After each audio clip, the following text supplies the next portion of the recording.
Bom, essa segunda parte a gente vai falar sobre conflito e frustração. Então vamos lá. Quando a gente pensa em conflito e frustração, a gente pensa sempre em duas coisas negativas. Será que o conflito é sempre negativo? Logo no começo aqui, né, do tópico de conflito e frustração, quando a gente está na página 59, ele fala assim, o Robbins dá uma definição de conflito, e ele diz assim, é um processo que começa com uma parte percebe que a outra parte afetou ou está perto de afetar negativamente algo pelo qual a primeira se interessa. Ou seja, o conflito começa quando eu percebo que alguém vai contra aquilo que eu quero. Então, a princípio, a gente tem uma percepção negativa do conflito, tá? E frustração, ela é relativa à interdição. Então, o conflito começa quando eu percebo que alguém vai contra aquilo que eu quero, e a frustração, ela acontece quando a pessoa consegue impedir de realizar aquilo que eu quero fazer, tá?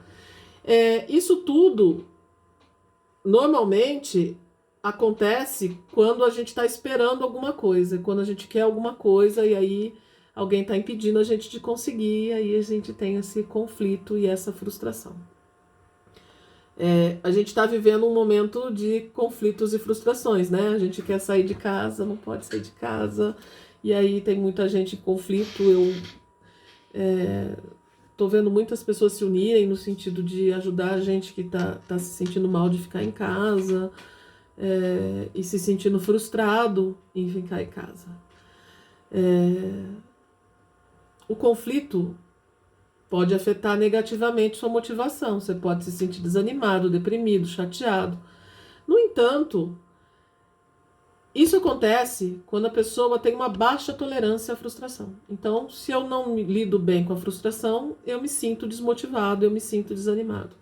Quando é alguém que se sente desafiado pelo conflito, o que acontece? Ele fica estimulado. Quando alguém diz que você não pode fazer, você fala, não, agora eu vou lá e vou mostrar que eu posso fazer. Então, o conflito que aparentemente tem um lado negativo, dependendo como a gente já falou anteriormente, da personalidade da pessoa, ele pode ter um lado positivo. A frustração tem um lado negativo, mas dependendo da personalidade, do temperamento da pessoa, ele pode ter um lado positivo. Então a gente tem que saber lidar com esses lados. É para pessoas diferentes. São conceitos que têm que ser aplicados a diferentes pessoas. Então, você como gestor, a gente está tendo aula de psicologia para administradores, lembrem-se disso, tá? Vocês como gestores têm que sempre ter o suporte de um psicólogo junto com vocês. Então, vocês aprendem às vezes conceitos aqui de forma genérica. Então, vocês sempre precisam de um profissional dando suporte para vocês. Para quê? Como é que eu identifico o perfil daquela pessoa? Como é que eu faço, né?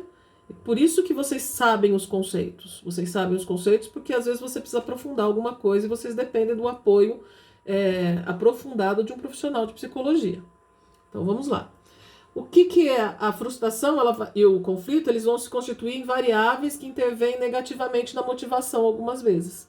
Então, se eu tenho baixa tolerância à frustração, eu vou me sentir desmotivado. Como a gente está vendo muita gente se sentir desmotivada nesse período de ficar em casa, de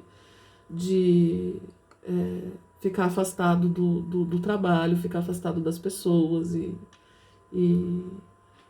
viver nesse período de isolamento, tá? Quais são os tipos de conflito que a apostila está apresentando para vocês? O intrapessoal, que é aquele conflito íntimo, né? Eu não me dou bem nem comigo mesmo. O interpessoal, que ocorre com duas pessoas, às vezes na mesma família ou às vezes no trabalho. O intragrupal, que é diferenças entre grupos, por cultura, por religião, por grupos, às vezes dentro da sala de aula vocês devem ter esses conflitos intragrupais. O intergrupal, tá? Que é diferenças por oposição entre grupos. O intraorganizacional, que é a mesma expressão de conflito em uma organização. O interorganizacional, que significa o conflito entre organizações.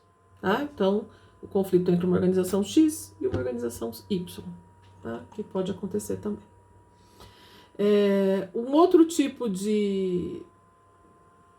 Quando a gente fala de conflito, são os níveis do conflito, tá? No primeiro nível, o conflito é percebido entre os participantes, mas ele ainda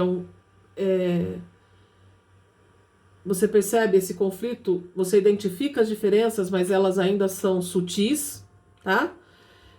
O segundo nível, o conflito é experimentado quando há sentimentos de hostilidade.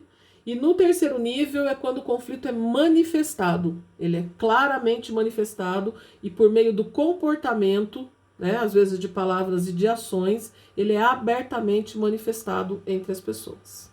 Tá? Uma discussão é um conflito? Às vezes uma discussão, ela é só uma discussão de ideias e argumentos, ela não é necessariamente um conflito. Entenda que conflito é algo que se permeia ao longo do tempo, tá? Uma discussão, ela pode ter começo, meio e fim. E o conflito não. O conflito é algo que vai se permear ao longo do tempo. É uma diferença entre o grupo, tá? Ou entre você e você mesmo aí, ao longo do tempo, tá? Na figura 14, ele vai mostrar os temores com episódio de conflito. Por que ele está mostrando isso? Porque normalmente as pessoas evitam o conflito e ele gera desconforto. Então, ele está mostrando o quê? Quando você percebe uma situação de conflito, o que as pessoas fazem? Elas se afastam. Então, toda organização que passa por situações de conflito, ela está gerando situações de desmotivação, tá? Então, todo conflito, ele precisa ser solucionado ao longo do tempo, para evitar que ele se permeie e que isso gere desmotivação nas pessoas. Tá? Como é que isso interfere na liderança?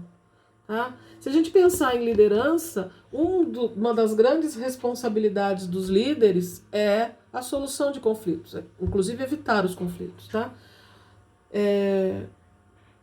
Quem tem liderança tem poder e autoridade? Às vezes o líder, gente, não necessariamente é a pessoa que tem poder. Às vezes o líder é alguém que tem boa comunicação, mas que exerce um cargo não de liderança, não de autoridade, não de direção dentro de uma empresa. Ele tem liderança entre os seus, mas ele não tem autoridade. Porque liderança é uma característica, às vezes, pessoal. Tá? Então, quando a gente pensa em liderança, a gente não está necessariamente pensando no cargo. O ideal é que quem tem autoridade e poder também tenha liderança. Nem sempre isso se encontra. Tá?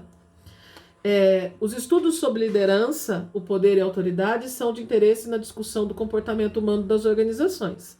Por isso, para caracterizar as partes dos entendimentos sobre esses conceitos, iniciamos nossos estudos pela compreensão do que vem a ser liderança.